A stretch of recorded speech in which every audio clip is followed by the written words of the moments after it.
Welcome everyone. We are so happy to have you here with us tonight. We want to welcome you to the second annual, but first ever virtual SBCC Foundation Spring Forward Gala, parentheses, fall edition. And you know why I don't have to explain that the coronavirus pandemic scuttled a lot of plans this last spring, and ours was among them. But nonetheless, we have reinvented tonight. This is a celebration of our community's college, and we can only do it with you, and we're so glad that you're joining us from wherever you're joining us.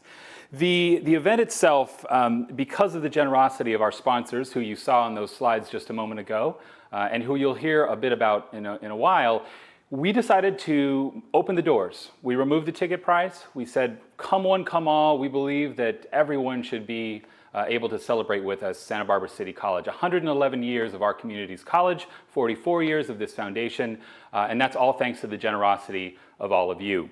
We have a lot in store for you tonight. I will give you just a few teasers. So you're of course going to hear from some of our students and alumni. You're going to hear the stories, the firsthand stories of why this college is so important to our local region, to our economy, to the families throughout our region, and far beyond, throughout the country and around the world. You're also going to get to hear a little bit about some of the particular programs that your generosity makes possible.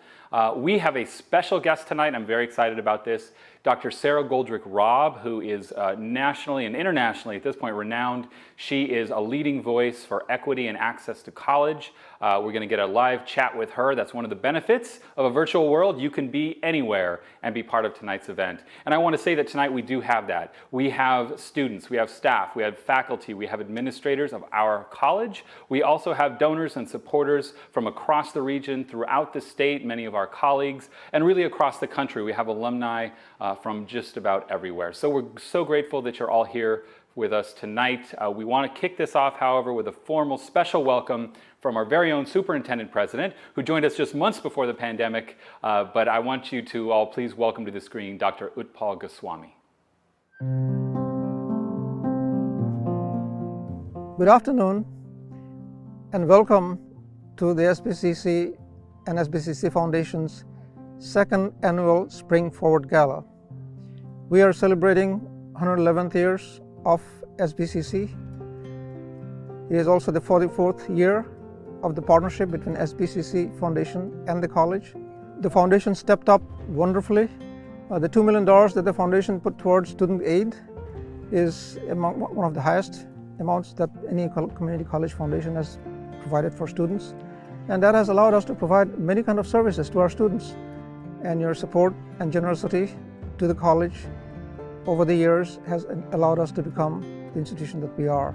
And I will tell you, your support will enable us to maintain the margin of excellence that we have and that we have provided over the years.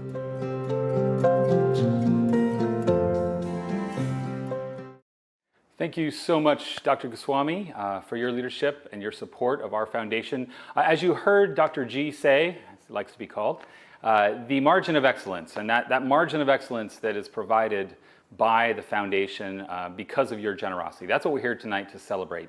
The fact that a community college that may be good can truly be great if our community, or any college community, steps forward and offers the resources to do something one step above. So tonight we're going to have another opportunity for you to support that work. We are going to have a paddle raise near the end of the program tonight.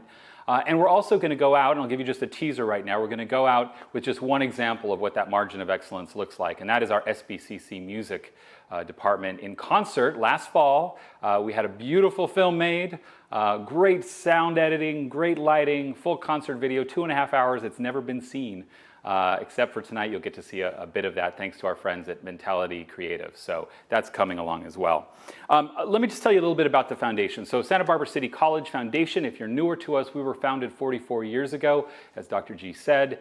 We were really founded because of the vision of a group of community members that loved the college, that were part of the college community, and recognized that by having more resources, our college could do much, much more for our students and broader community. In that time, we've grown and grown and grown. We have been a partner to the college in many different ways. Today, we are able to provide over $5 million every single year. And that money goes to support the SBCC Promise, which you'll hear about more in a bit, scholarships, book grants, special project that faculty and staff may be leading, and really any time that the college has a need, we're a partner there ready to work. We have tutoring programs, academic excellence programs and supports for students, and all of that falls under the SBCC Foundation. To make that happen, it really takes the dedication of an incredible board of volunteers. I have a board of talented volunteers who give their time, their expertise, their dollars to this work, and I want to thank them. We can't do it any other way. And of course, the day-to-day work of the foundation is led by a team of 12 professionals in all disciplines. They're my colleagues, and I'm so grateful to the SBCC Foundation staff for making this work. But tonight, this event, and the reason we could throw open the doors and invite everyone to the table to join the party is because of the generosity of our sponsors. So I want to take a moment to thank them. You saw them on the screen, and we're going to show those again. But first, our trustee sponsors, our lead sponsors for the evening. We want to thank the Herbert and Bowie Simon Foundation, the Luria Family Foundation, and Yardi Systems, who were our lead sponsors for tonight. Our president level sponsors, you see a theme here, right? Trustee, president, you get it. Our president's level sponsors, Colleen and Ted Friedel. We have the pharmacy. We have Glass House Farms. We have Montecito Bank and Trust and the Santa Barbara Foundation. We have SEI, and we have Scott and Rachel Vincent, all major sponsors tonight. So thank you so much. At our dean level, we have Cottage Health. We have Cox Communications. We want to thank them. Hutton Parker Foundation, E-Team sponsor, Griffith and Thornburg, Union Bank, Roger Durling and Daniel Lonsbach. Roger does double duty, as does Scott Vincent, as does Ted Friedel, is a board member for me. And then Leslie Meadowcroft Skipper and Frank Skipper, another board member of our fabulous foundation, and the Zegar Family Foundation, all sponsors. We also have department chair sponsors whose names you saw, and we want to thank all of them, as well as others who are generous with their time and their talents and their resources to make tonight happen. So thank you, thank you, thank you, and thank you all for being part of this. We have tonight several videos. Our friends at Lure Films put together some beautifully edited bits that tell just a few of the thousands and thousands of stories of our students. So I want to go into that right now, and I want to share with you two films first. One is Amy Malone, a current student who actually was a student long ago, is returning. She can tell you her story. And then we're going to hear from one of our Promise students, Jennifer Nnoli, and we'll talk a little bit about the Promise. So please enjoy. My name is Amy Malone, and I attended Santa Barbara City College from 2017 to 2020. I earned my associate degree in economics. SBCC has changed my life because it paved the way for me to reach my educational goals. My success here has really helped me reach farther than I ever imagined before, and it's given me a firm foundation to succeed in the future. I first attended City College when I was a teenage mother between 2004 and 2008, and I really struggled with balancing work, family, and my education, and unfortunately, my education took the back seat. When I returned to Santa Barbara City College in 2017, I was given the resources and the tools that I needed to really be able to put my education first and work towards my future. I was given, comprehensive academic counseling. I was given material aid, financial aid, and just community and emotional support through the ups and downs. So I've always been really interested in bookkeeping and accounting, and through the SBCC School of Extended Learning, I took career courses where I was able to do aptitude and personality tests. And I found that I was really inclined towards accounting and that kind of work. So I got my associates in economics, and then I plan on continuing and getting a degree in accounting. After I graduate from SBCC, I'm going to UCSB to study economics and accounting. The value of my education at Santa Barbara City College, for me, it's not just educational. It's really, again, developed a real sense of community for me, and I've learned so much about myself, about my strengths, about my weaknesses, and the successes that I've had here have really just given me confidence to keep moving forward and, go towards the things that I want to accomplish in life.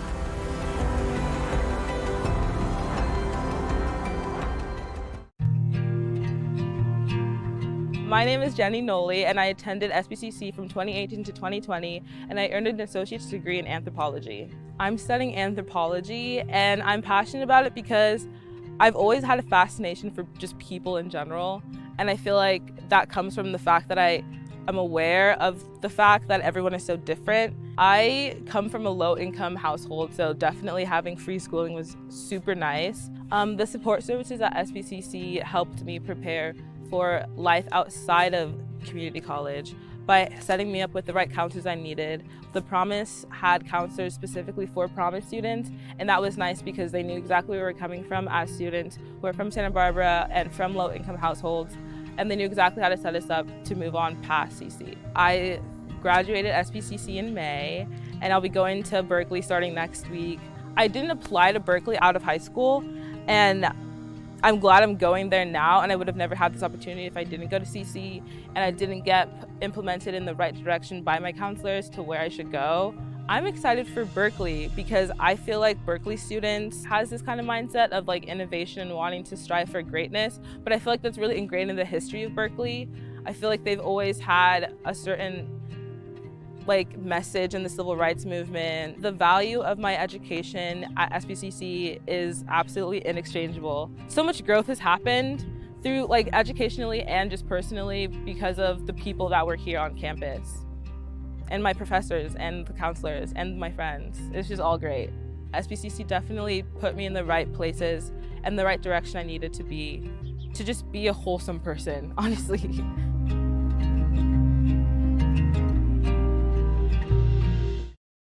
And welcome back, and thank you so much. I want to thank Amy and Jennifer, two of our students who are willing to tell their stories to you all tonight. And those are really just a couple of examples. One thing that community colleges do really better than anyone is open that door. As the saying goes, we take the top 100% of our applicants. And so folks that have tried, not made it through are coming back, folks that may not have done well in high school, but they blossom once they come to our community's college. As well as those valedictorians and others who believe that a few years of readiness and preparation at a community college will set them on the right track to wherever they want to go. We take students mid-career, we take students any point in life, retraining, reinventing themselves, and that's really the beauty of the college. Now, you heard Jennifer talk a little bit about the Promise, and I want to just share with everyone that we were an early national leader in the Promise movement. In 2016, we launched the Santa Barbara City College Promise. That Promise is 100% privately funded, and it's one of the few of that size in the nation. It's about a $2.5 million raise every year, thanks to private generosity in our community. And with that, we support over 1,700 students at any given time through 2 years of schooling at Santa Barbara City College. They get all of their fees, their tuition, their books, their supplies, all paid. So every hard cost of the college is paid, and all they need to commit to is being a full-time student in good standing and taking advantage of some of our wonderful academic advising and counseling. So I was very happy to tell you that as of this week, in fact, there are 4,900 students who've taken advantage of the Promise since inception in the fall of 2016.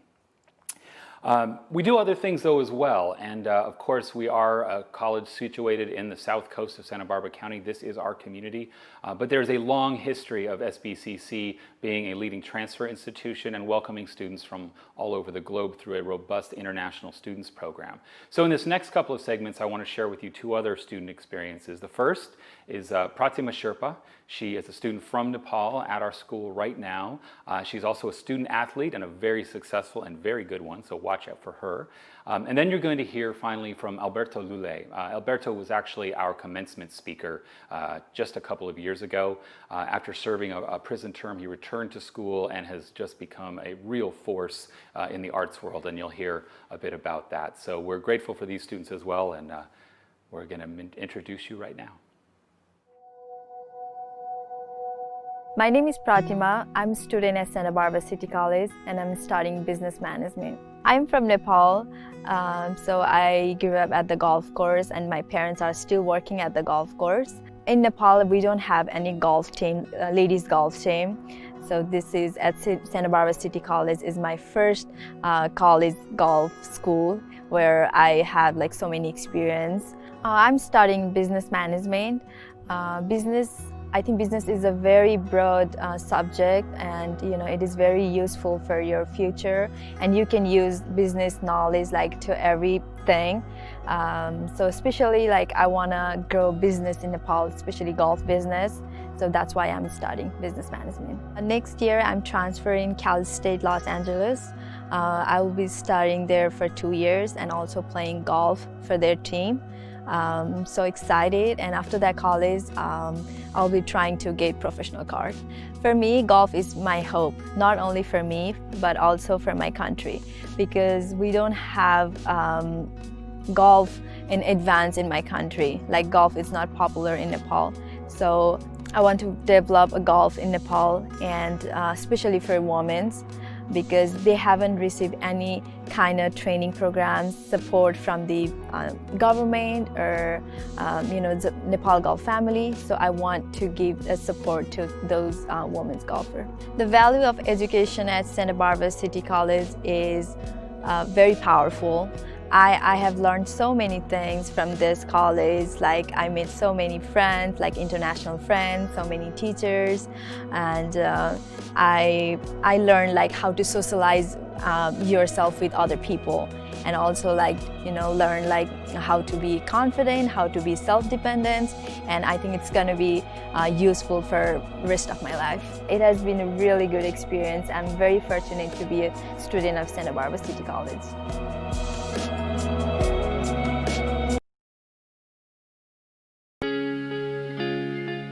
My name is Alberto. I attended City College from 2016 to 2018, and I earned degrees in art and art history. Attending SBCC changed my life because before I attended it, I had done a prison term of 13 years.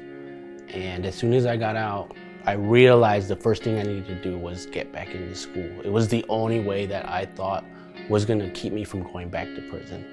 And for me, SBCC was my redemption, it was my salvation. One thing I developed while incarcerated was a passion for art. And this began by cartoon drawings. I didn't really know what art was when I first started my prison term. And a lot of it had to do with escaping out of the prison cell. And I knew that these little like drawings were taking me out of the space. Somehow, some way they were making the walls disappear.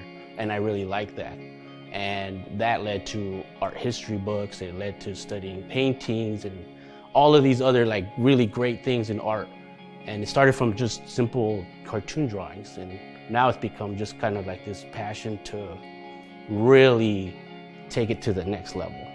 I learned skills at the Exhibition Gallery that I felt were not art until I started applying it. And they have an internship in curating, which is kind of like putting shows on, exhibitions. So I learned something about the art world that is kind of like behind the scenes, right? So, and that led to actually having a job at the Museum of Contemporary Art in Santa Barbara. Really, it kind of led to like jobs or work, which is one thing that a lot of like people that end up getting out of prison, getting on parole, can't do. It's really hard for someone that with a criminal background to get a job. And SBCC, the art department, the Atkinson Gallery really helped in that sense for me. But the SBCC Foundation, through their scholarships, they really motivated me in pursuing like something that I felt like I couldn't obtain. Like for a while, I was like, this isn't for me. Why would anyone hire me? Why would this happen to me?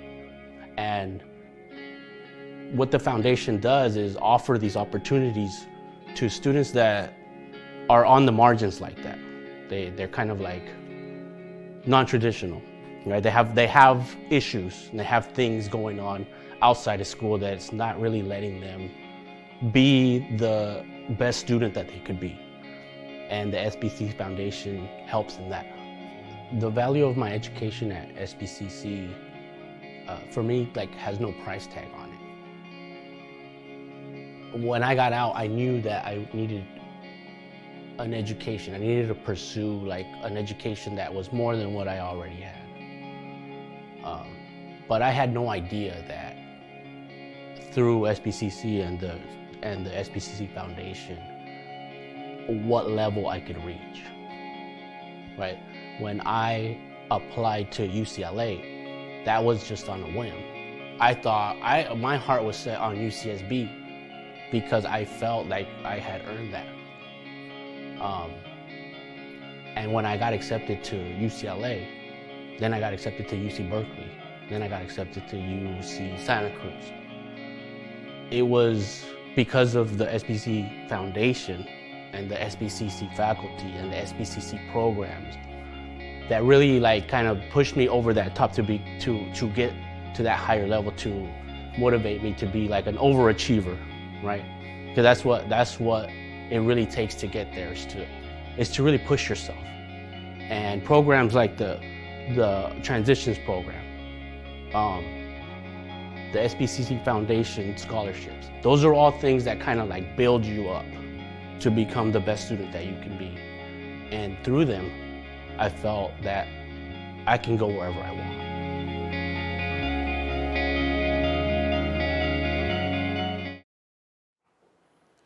So there you have it, folks. This is what we do. This is why we do it. Alberto's story, obviously he ended up as our commencement speaker, an incredible story. And what he didn't tell you is that he went on to work at the Hamer Museum, first at a lower level position, and then was invited into the curatorial program, and he's off from there. And of course, today, basic needs is a bigger and bigger part of what we do at a community college. We meet people where they're at. And as Alberto said, some folks have a lot happening in their lives. And so the gift of philanthropy, the gift of something extra, something more beyond the classroom, is sometimes what makes the difference between someone staying in school and excelling and someone leaving. And so tonight we're going to talk about what that means and how important it is today, probably more than ever. I will tell you that another story you may have heard earlier this year was our COVID-19 emergency fund that we started just weeks into the pandemic. And in the end, again, thanks to the generosity and the preparation of all of this community's donors and the readiness to deploy the assets that were needed, we moved over $2 million in emergency funds in just a few weeks. So between March 30th, April 24th, long before CARES Act funding and other relief came online, we were able to do that for over 2,300 of our students. And it's that level of support and intervention that's becoming a bigger and bigger part of our work. So I am very happy tonight to welcome really one of our heroes. I'm sure she would cringe at me saying that. She's also a colleague and friend, someone that I've met through our circles and conferences and meeting together and sharing best practices. She's really become a leading voice in this work around the country. And if you're wondering why I'm holding a book, it's because Dr. Sarah Goldrick-Robb is with us tonight. And this book, called Paying the Price, was the first time that I learned of her and her work. In fact, she even signed it to me here. I'd show you that. But anyway, we've invited her here to talk to us tonight about this work, about her studies and what she's found, as well as her organizing and her advocacy. So she's an academic who's every bit in the work herself. And I'll tell you a little bit about her. She is currently a professor of sociology and medicine at Temple University in Philadelphia, Pennsylvania, from whence she joins us, another beauty of our remote world. She's the founder of the Hope Center for College Community and Justice in Philadelphia. And the Hope Center has been doing some incredible work and big reporting, and I'm sure she'll share with us a little bit about that. She is, in fact, the lead researcher of some of the nation's largest studies of student food and housing insecurity through that work. That ultimately became the Hope Center. She was a Carnegie Fellow. She's a founder of Believe in Students, which actually explicitly specializes in emergency funding through the FAST Fund.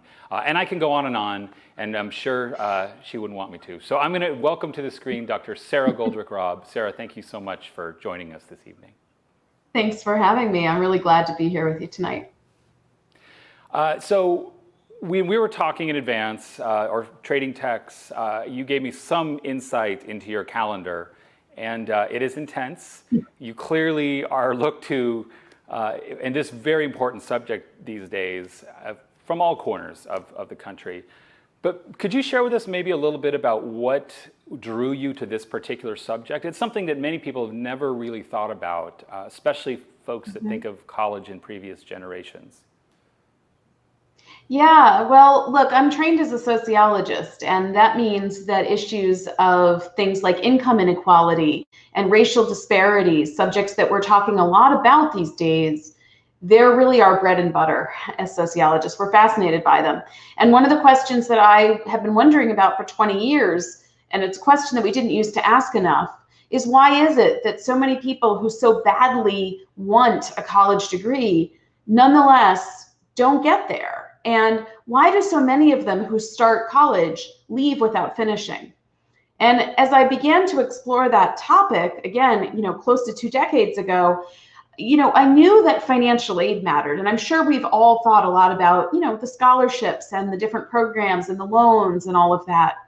But it was in the middle of one of those studies where we were trying to isolate the effects of financial aid that we decided to just ask students how it was going in college.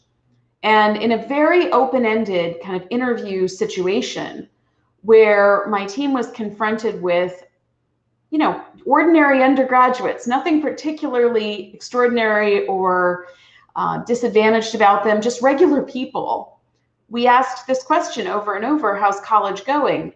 And then one day the response was, it's not going so well.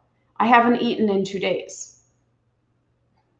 That's just not what you expect to hear. And it turns out more than a decade later, after lots and lots of studies, this person was not alone.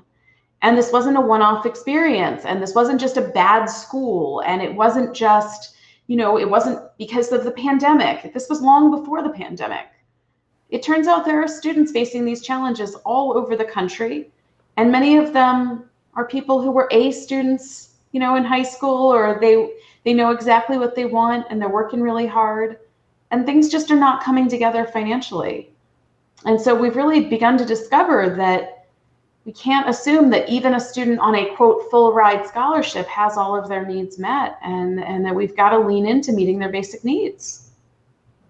So what has most surprised people that have read your work? I mean, you've been invited to literally every network show there is. I've heard you on radio, I've seen you on television. Clearly there's huge interest in this, and I'm delighted by that. Of course, people that do what we do want to make sure that the community, that our nation knows this new reality, or even not so new reality. But what do you find people most react to with shock or surprise, or what gets their attention? I mean, look, I actually think that most of America still thinks that college is like whatever it is they watch on television. So, whether they watch Grownish or Felicity, or for those of you out there that remember a show like A Different World, we're not wrong to want that to be the reality, that students are hanging out and going to parties and wondering if they should change their major today. But that's really not what's most common. And I think that it really does surprise people to learn that there are students who don't have a regular place to sleep. They stay on a different couch every week. They sleep in their car, and yet they wake up every day really, really wanting to work on their education. And it would be easier, to be honest with you, it would be easier in many cases for them to just give up on that dream and just go be a regular, some people say a regular homeless person, whatever that means. They don't want to do that because they understand that the only way out of poverty, or the only ticket to actually being sure that they're going to get to continue a middle-class life, is by getting at least some sort of education beyond high school. And so they will buy their textbook before they have enough to eat. They will put their tuition before their rent. And I still think that boggles people, and it does boggle me sometimes when I'm listening to those stories. But at the end of the day, we can't be surprised. If the basic conditions of a good life these days are predicated on at least 1 year, a certificate program, an associate degree, maybe a bachelor's degree, then that is what people will pursue. And they'll do it even in the middle of a pandemic. They'll do it They'll do it like some of my students are doing it right now with 2 kids on their laps, while simultaneously trying to watch a class and try to figure out how they're going to afford to put dinner on the table.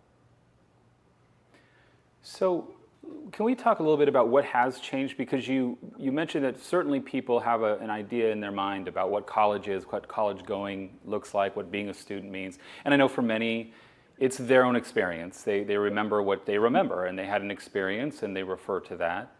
The other, you mentioned certainly media and how it's portrayed in books, movies, television.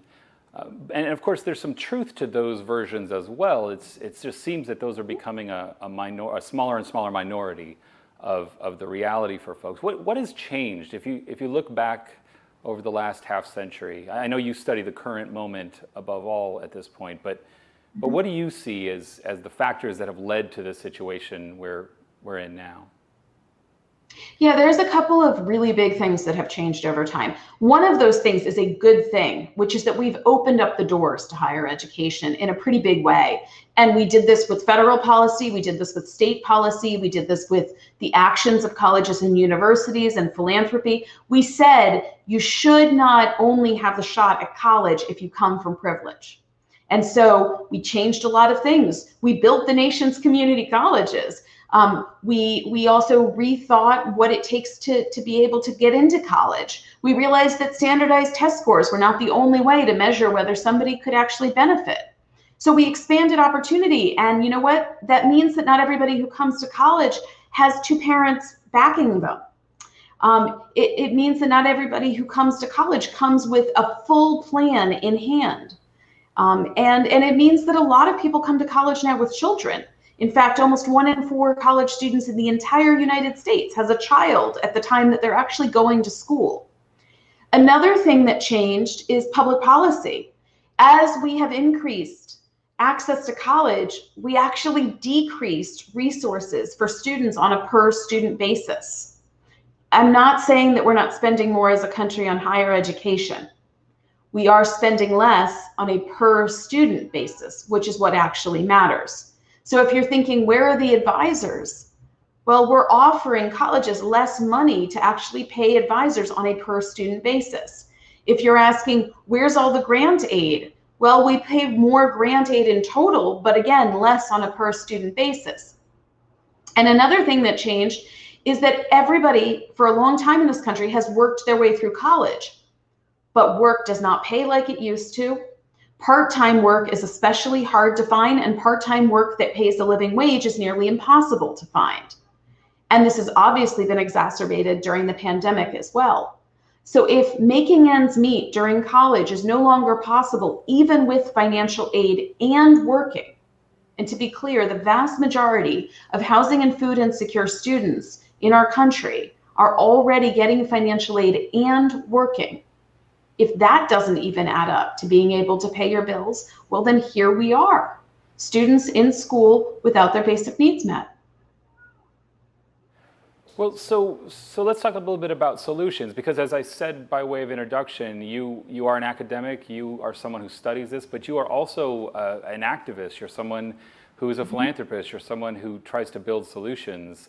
And I'm wondering if you can speak to what solutions you've seen work, and particularly, what's the role of philanthropy? We've got hundreds of people tonight. In fact, I can tell you 224 watching at the moment. And they're all gathered here to support the work that we're talking about. So what can be done, what is being done, and maybe what's the role of philanthropy in that mix? I think the role of philanthropy is absolutely enormous right now, and partly because philanthropy is one of the only folks that are stepping up, one of the only entities that's stepping up. I can say, and as you noted in the introduction, that I started a nonprofit. I, when paying the price, won a book prize of $100,000. I did not hesitate in the decision-making about what to do with that money. I did not put it in a 529 for my own kids, folks. I put it into emergency aid for college students. There is no question that that is the single biggest need right now. Emergency aid is the most flexible form of support. It can be used for childcare, it can be used for food and housing, it can be used for transportation. And it's one of those really wonderful things where It's a magic combination of the right amount of money at the right time, combined with the sense of care that a student gets that their college is actually willing to help them during a crisis. So you might feel bad that you can't do more than $50 or $200, but the fact is the $50 and the $200 matter. Sometimes even the right $25 matters when what it means is that the person can get home in time to feed their kids and put some food on the table. So emergency aid is key. I will also say, though, that there are support services that have to be provided on a campus.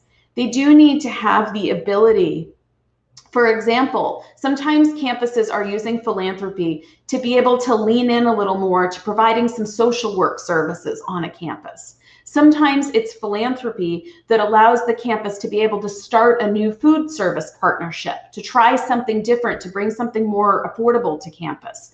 Sometimes it's philanthropy that enables the institution to collect some data that needs to be gathered so that it can document its efficacy and be able to support more state funding.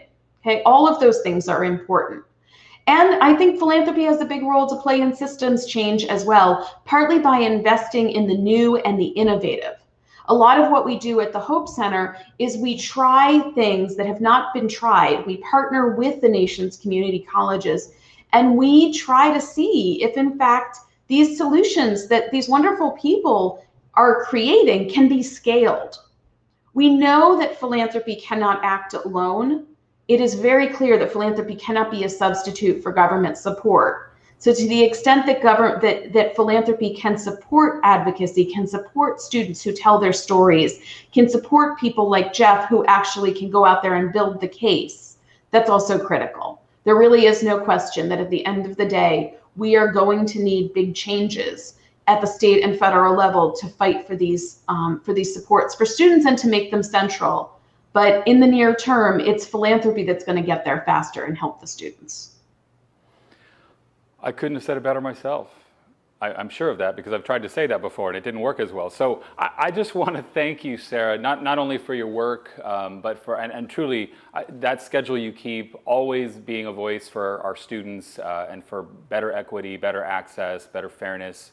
I can't thank you enough. So on behalf of all of us, thank you for taking the time tonight. Dr. Sarah Goldrick-Robb, Professor of Sociology and Medicine at Temple University and one of our leading voices. Thank you so much. Thanks for having me, and thank you so much for caring about your students' futures. I really appreciate it. Great. Well, like I said, Sarah is one of those folks that is truly leading the charge and innovating and really finding and treading new ground in this work that we all do together. And of course, she made that case for philanthropy, and we all know that's what we're here tonight to talk about as we celebrate the college and its students. So here's the moment you've all been waiting for.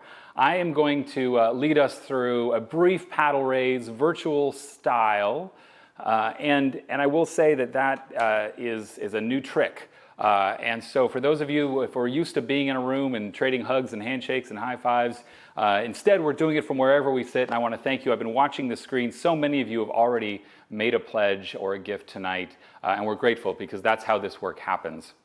But here's what we're going to do. I'm going to start up here. I'm going to name a number. There are two buttons on your screen. You can see there's a pledge number, an open-ended one where you can just make a pledge of any amount, and dozens of you have done that. Thank you so much for doing that. And then there's one that's going to have a specific number on it, and we're going to walk down as we would in any paddle raise, and we're going to start at the very, very top, which is the $10,000 level. And I'm going to ask you right now, $10,000 supports 2 Promise students through a couple of years at SBCC. It's a major gift to us, to our students, to our institution. So if you are willing to make a $10,000 pledge tonight, please say so now. You can push that button, that beautiful design, thanks to our Jennifer LeMay. Oh, the board president starts us off. Scott Vincent, thank you so much. Let's hear a woo. We've got people in the room. There's like 6 of us here. Thank you, Candy, Luria Budgar, thank you so much. John Vincent, thank you so much. Oh, you did it twice. Frank Skipper and Leslie Meadowcroft Skipper at $20,000. Thank you so much. much. This is how Paddle Race is supposed to go, folks, even if it is digital. Thank you so much. Those $10,000 gifts go so far to make all of this work happen. We're grateful. And if you change your mind, you want to do it tomorrow, you can. So now we're going to go to the $5,000 level. If you can give $5,000, please go ahead and push that button. And we'll come up on the screen here, and I'll say thank you, and I'll be grateful for eternity to you, because this is, again, what makes this happen. And Candy Lurie Budgar, and John, again, you see that one is not enough. You don't have to stop. You could do one at every level if you want. I'm just saying, that's a possibility. Thank you so much. Mary Thompson, thank you so much, Mary.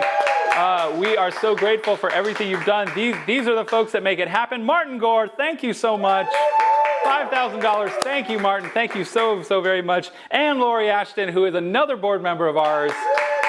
Thank you, Lori. This is feeling good tonight. I'm gonna dress like this every day with my bright red shirt and my jacket. And next time I'm at a fundraiser. All right. Anyone else that? Oh, thank you, Meryl. Wonderful, Meryl Zagar. Thank you so much.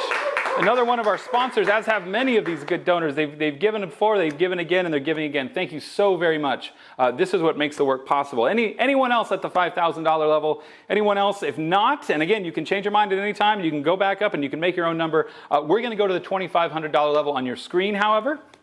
So on your screen now, you see a button with another beautiful flower. Thanks to our lovely graphic designer and artist, Jennifer LeMay, right here. Thank you so much for, Rachel Johnson. Thank you, Rachel, my colleague, who, and I think I know who she's helping out with that. Thank you so much. I know Perry Harcourt made that pledge earlier today. Thank you so much, Rachel, and thank you, Perry, for making that gift. Anyone else at $2,500? This is about the cost of 1 year of the promise for a student. And thank you. See, I'll thank everybody. Helga, thank you so much for the $100 gift. Keep them coming. This is beautiful. This is what makes it happen. We've got another. Candy, you just can't stop you. Another one. You're batting for the cycle. Thank you, Candy and Luria Budgar, the Luria Foundation. That's lovely. Anyone else at the $2,500 level, just to get us going? Oh, thank you so much, the Casses, Fred and Sarah Cass. We are so grateful for that. And John Vincent just jumping right back in there at the 5 level. Thank you so very much. That's just two 25s. You just slightly more efficient. So grateful for all of you for doing this. Anybody else? Thank you, Judith, for the gift. Anybody else at the $2,500 level? If not, we will change our buttons and we will change them to the $1,000 level. So we are now at the $1,000 level. If you can do 1,000, thank you, Raina Palta. Thank you. $1,000, wonderful. Thank you very, very much. Anyone else at $1,000 level? This might be Michelle Pickett, another board member. Thank you, Michelle. Ken Saxon, thank you so much, Ken. And Megan, thank you so much. This is the level of a big semester of books, especially for a STEM major. It might be this. Bonnie Jensen, thank you. Dick and Bonnie, lovely. Wonderful to see that. Jeff Pittman, another board member. Thank you, Jeff Pittman of Montecito Bank and Trust. And Christy Glanville. The Glanvilles are online. Thank you so much. Another $1,000. Linda Dozer, thank you so much for 1,000. That's lovely. I was so grateful. This is the amount that many students do have to pay in a given year for their books, and in rare cases, even just one semester. So $1,000 goes a very long way. Thank you so very much. Also the size of our emergency grants this last spring. We're going to go to $500. Let's go to the $500 level, see who will join us in at $500. You can hit that button, or you can do the other one and pick your own number. But at $500, who will join us? 500 has been a long-standing norm for our book grants that we've done in the college with the foundation. John, thank you so much again. Vince Caballero, wonderful. Vince and Pat Aptiker and Rob Fredericks and Mary Orr and Kristen Snedden, and I didn't even catch them all. And Frank Tabar, another board member, thank you so much. This is perfect. This is how these are supposed to go. We are so grateful, especially in a year like this where we had to rethink it and kick it back 6 months. The fact that you're all here and being so generous really makes all of our days. So Nikki Ayers, I'm taking my car back for a tune-up shortly, and I promise you know where I'm taking it. We have our trustee, Veronica Gallardo, and Juan, her partner. Thank you so much for a $500 gift. That's lovely. Anyone else at $500? Like I said, you can change your mind. People are literally sending this money across the country right now. Some of you I know are not just down the street. Don Zemer, thank you. Thank you so much. KBC Architects, one of our sponsors. Thank you so much, Don. And Carrie Murray, thank you so much for your gift, Carrie. Shelterbox Carrie, can we call you that? Thank you so much, Carrie. Anyone else at the $500 level? Anyone else want to join us at 500. If not, what we can do is we can go to 250. We're going to go 2 more levels. We're going to go to 250 and ask folks to give at 250. Thank you, Dawn Sanchez. You know what? It's her birthday, and for her birthday, she just made a good donation. That is our fabulous executive assistant, Chelsea Lancaster, the legendary. Thank you so much. Raisa, who's sitting right here of the Santa Barbara City College Foundation. Elizabeth Imhoff, our newest dean. Thank you. Cornelia, thank you so much. Dean Nevins, who used to be known as Dean, but now he's running our IT program. Michael Medell, I've spent like hours with you today. Thank you so much, head of admissions and records. Robin Goodnow, thank you so very much. This is the college leadership crew, all coming online right now to give. And of course, we work together daily in partnership on all of these programs that they lead, and then we help with your generosity to move forward. Anyone else at the $250 level? We're going to go one more down. Barbara Ben Horan. Oh, thank you so much, Barbara. My predecessor, the woman who had my seat many, many years before me, paved the way. Thank you so much. Mary Beth Carty, thank you so much for making a gift. We're at the $100 level. Ann King, my colleague from Ventura. Liz Auchincloss. Liz Reyes-Martin. That's beautiful. Oh, we got Angela Warren. Thank you so much. Heidi Holly. We've got so many. Margie Ayavi, my foundation sister. Arcelia Sancion, my friend from so far back. Thank you so much. And Robin and Bob and Zorana, our controller at the foundation. Rena, thank you so much. The staff is in the house. Thank you so much. My colleagues, Gail, Teton Landis, thank you so much. I know there's so much happening in your world right now. Thomas Rollerson, Elena Walzak, thank you so very, very much. $100 gifts just rolling in. This altogether really does make the difference for students. Jenny, Juanita, thank you so much. Jenny Kearns, Denise Hinkle, thank you so much, longtime colleague in the work. Sarah DeTagios, another board member. This is what it is all about. We are so grateful. Karen Kawaguchi, who is always at our back, at our side, has our back. Margaret Prothero, who I'm about to quote. I'm warning you now, Margaret. In front of all these people. Jill Pena, thank you so much. Paige Ventile, current and former colleagues right here at the foundation. So this is lovely to see. I'm going to keep my eye on this screen. This is just going to make my day and my night. Cheryl, thank you so much. Caroline, thank you so much. Robin, thank you so much. Christina, thank you so much. Keep them coming. This is what the work is all about. So I am going to say keep that going. This is thanks to the PayBee system that we're using tonight. That's all gone into a little cart. You will be reminded. We do ask you. Thank you, Christina Lomeli, to pay on your way out. You just check on out. We thank you for that. And of course, like I said, if you choose to do this later or tomorrow or online at our website in the next week, it's all goes to the same place and it makes this work possible. So we are incredibly grateful for all of you to do this.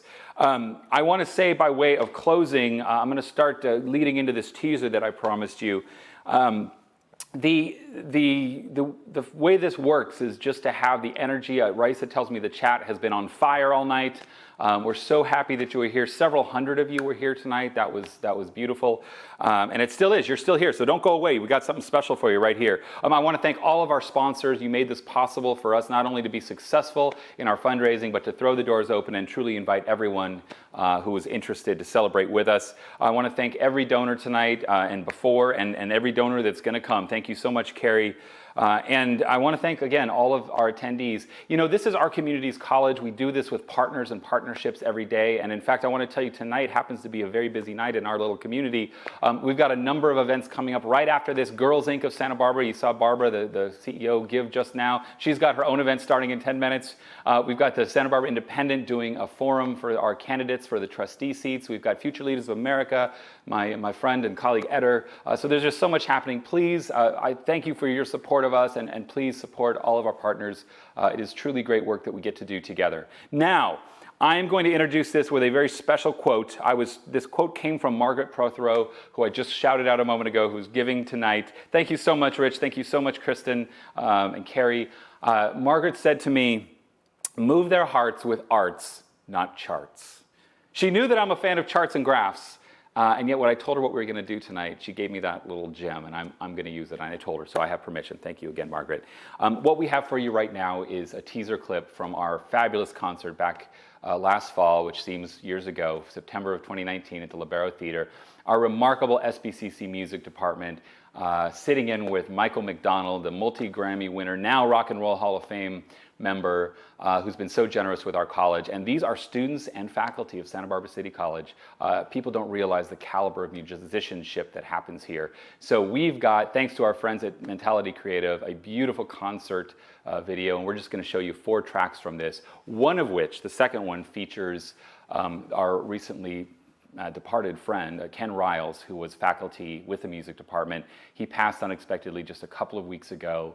There's a service for him this weekend, and so we thought it was important to hear his voice tonight. So again, I want to thank you so much for your generosity. You've helped us raise over $300,000 tonight. That is incredible for a virtual, pivoted, reinvented, reimagined fundraiser. We are so grateful. I want to thank Paul Matthew of West Beach Films, who is producing this tonight and made this look as beautiful as it did. And with that, he's going to push a button and you're going to get to see one of our favorite moments of the last year. Thank you all for supporting our community's college. Stay tuned and good night.